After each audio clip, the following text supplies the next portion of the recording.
Hello friends, कसे आहात? मस्त मजेत ना? बघा, नवीन दिवसाची नवीन सुरुवात एका नवीन रेसिपीनी करते मी.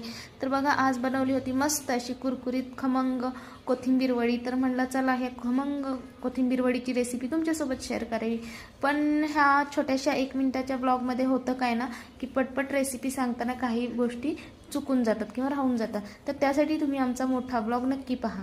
बघा, ह्याच्यामध्ये मी फक्त पटपट सांगते काय टाकले. मस्त कोथिंबीर बारीक चिरली, त्यामध्ये बेसन पीठ, तांदळाचे पीठ टाकलेलं आहे, आलं लसूण मिरची जिऱ्याची पेस्ट टाकलेली आहे, धनेपूड, हळद पूड, हिंग पावडर, चवीनुसार मीठ, तीळ, ओवा हे सर्व टाकलेलं आहे. आणि छान एकसारखं मिक्स करून गोळे केले आणि ते उकड काढून घेतलेली आहे. उकड काढल्यानंतर थंड झाल्यानंतर एकसारखे काप केले आणि तेलामध्ये फ्राय केलेले आहेत. आता हे तेलामध्ये फ्राय केलेली वडी खूप छान आणि कुरकुरीत खमंग अशी बनते.